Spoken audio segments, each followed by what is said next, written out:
Queridos amigos, sejam bem-vindos a mais um vídeo no canal Poptopia. Eu sou o Daniel e no vídeo de hoje nós vamos falar sobre os portões de Gotham, ou seriam os portões of Gotham. Eu tô falando isso porque eu peguei esse quadrinho ontem na banca, é um lançamento recente da Panini, e observem que já gerou uma certa comoção aí na internet, porque eu não reparei no meu vídeo de Chegou nas Bancas, mas a Panini deixou de traduzir a lombada, né? Os portões of Gotham ficou aqui onde deveria ser os portões de Gotham.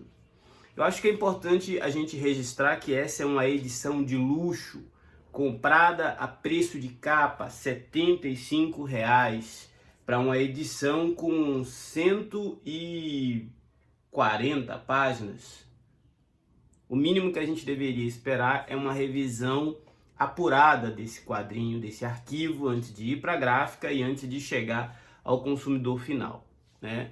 Eu costumo não ser muito exigente com essa questão ortográfica, mas é necessário se posicionar quando atinge uma gravidade desse porte, né? A gente está falando de uma edição que a própria editora coloca aqui na capa, ó, edição de luxo.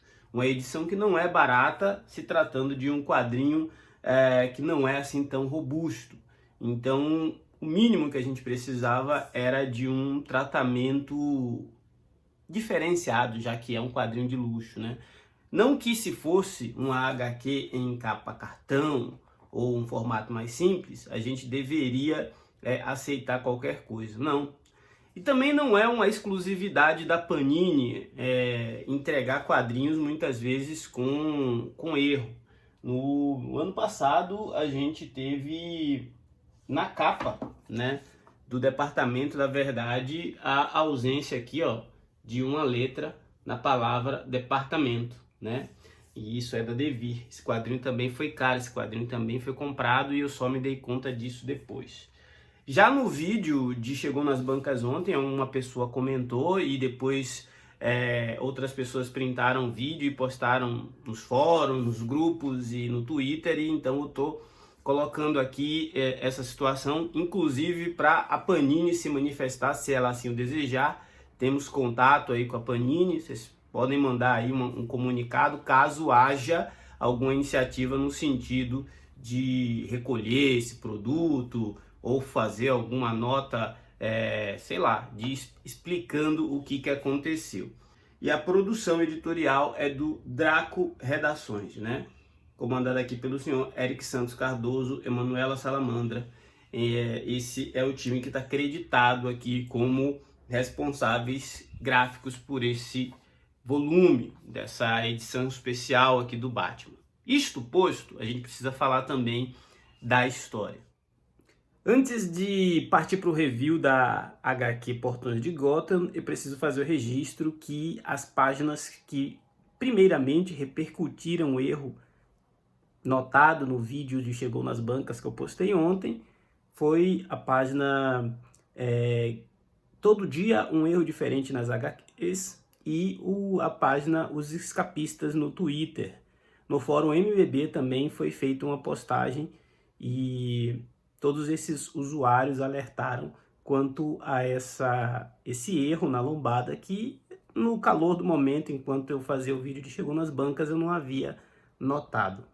Batman Portões de Gotham é uma edição em capa dura com 152 páginas e custando R$ 75,90 no seu preço de capa. Essa é uma edição lançada agora no mês de junho e reúne a minissérie Batman Gates of Gotham, número 1 a 5, e o Detective Comics anual, número 28. Então, a gente tem aqui uma minissérie completa e mais uma edição especial que eu comento já já. Essa edição ela foi escrita pelo Scott Snyder e desenhada por Kyle Higgins e Ryan. Na verdade, ela foi desenhada por Trevor McCarthy, Graham Nolan, Dustin Nguyen e Derek Donovan. Então a gente tem um time de artistas envolvidos.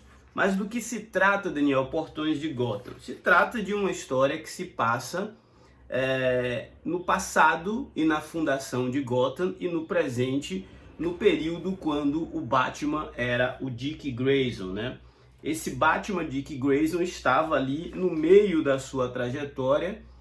Isso acontece depois da passagem do Grant Morrison, né? Então a gente tem esse momento cronológico ali acontecendo. Mas o grosso da história, ela ocorre muito no passado, onde a gente vai acompanhar a jornada dos irmãos Bradley. Os irmãos Bradley eram dois entusiastas, dois futuristas, dois arquitetos com uma visão muito moderna para a construção de prédios, edifícios e marcos históricos como pontes e afins.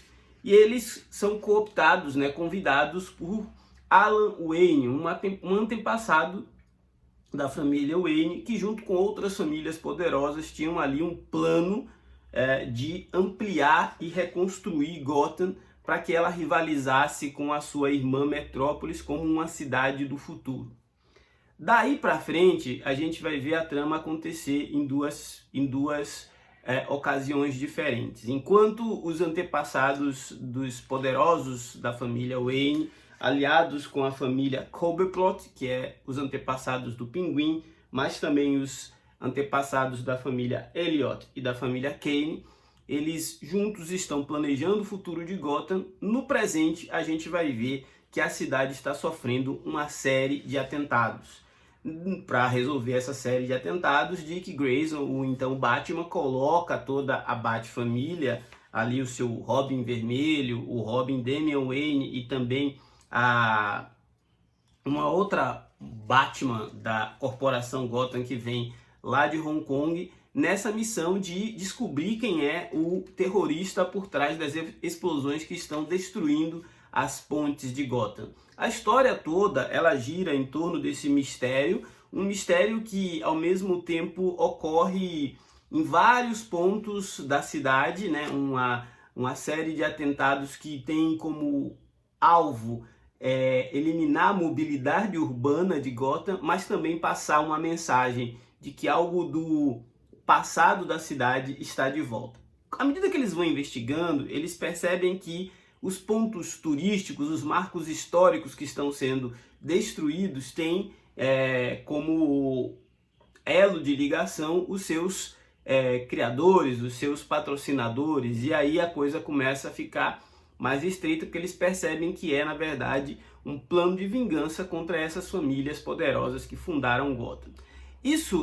Essa história aqui é o Scott Snyder dialogando um pouco sobre como os Estados Unidos e algumas das maiores cidades do mundo são comandadas por uns poucos abastados.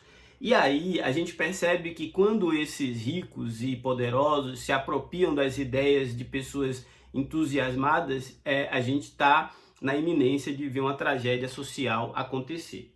Por que eu estou dizendo isso? Porque os Bradley começam super entusiasmados e a partir do momento que eles conseguem o patrocínio dos ricos de Gotham, eles estão realizando o sonho de modernizar a cidade. Mas eles não percebem que o que está acontecendo, na verdade, é um processo que hoje em dia a gente chama de gentrificação. O que é gentrificação? É um processo de transformação de áreas urbanas que leva ao encarecimento do custo de vida em determinada região. Ou seja, sabe aquele bairro da sua cidade que era um bairro popular, mas que de repente a especulação imobiliária entendeu que era uma área muito interessante para serem construídos condomínios e casas de alto padrão? Pois é, quando era popular, as pessoas mais pobres e humildes moravam ali. A partir do momento que a especulação imobiliária chega e constrói casas ricas e bem estruturadas, tudo ao redor fica mais caro e as pessoas pobres precisam se mudar para dar espaço para os ricos viverem ali.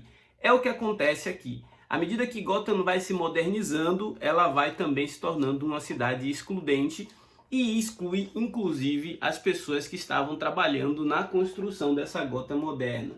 Isso é descoberto pelo Dick Grayson e sua equipe lá na frente, ao mesmo tempo que a gente descobre o destino daqueles caras que eram os irmãos Bradley, os entusiastas por trás da modernização da cidade lá no passado. E é uma história que entrega pra gente uma experiência de Batman detetivesco, que é algo raro num momento onde a DC coloca o Batman às vezes quase como uma criatura divina, uma criatura indestrutível, uma criatura mais inteligente do que todos os outros, apesar dele não ser um super ser, ele quase sempre está à frente dos super seres.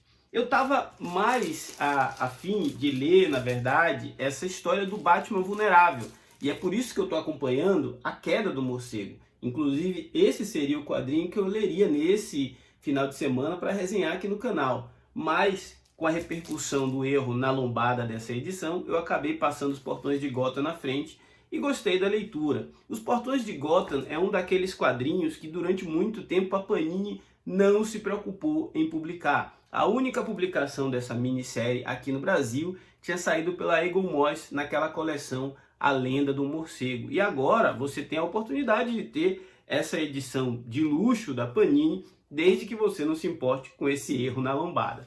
Mas para concluir aqui a minha análise, essa história ela envolve alguns elementos importantes da Bat-família. A gente vai ver o silêncio, a gente vai ver algumas ações da caçadora, a gente vai ver algumas ações do próprio departamento de polícia de Gotham, mas o que fica para mim de interessante nessa história é que ela trata Gotham como a protagonista. Não é o arquiteto aqui, o vilão que aparece da vez, e que é o cara por trás das explosões, não é ele o protagonista. O protagonista é a história de fundação de uma cidade por homens corruptos, né? Então a gente tem aí uma outra oportunidade de explorar Gotham em seu passado e no seu presente. Destaco também uma galeria de artes bem interessantes que tem aqui no final da edição, né, com as capas variantes, e essa história escrita pelo Kyle Higgins com arte de Trevor McCarthy, que é o Acrobata Noturno, onde a gente vai conhecer um jovem muçulmano que está sendo convocado pelo Batman a fazer parte da sua corporação Batman. Essa história se passa em Paris. Esse jovem, ele é um praticante de parkour. Bom, essa foi a minha vasta avaliação dessa edição Batman Os Portões de Gotham, e esse é aquele momento onde eu te convido a comentar. O que você achou dessa edição? Vai comprar? Vai esperar uma edição corrigida? Gosta dessa história? Estava na expectativa? Já tem edição da Eagle Moss? Enfim, a gente está aqui para falar de gibi é sempre muito bom. Um bom quadrinho do Batman, apesar dos erros de revisão, foi o tema de hoje. Se não for inscrito, já sabe, se inscreva, ajude o nosso canal a crescer, a ganhar relevância nessa concorrida plataforma. Forte abraço, até a próxima.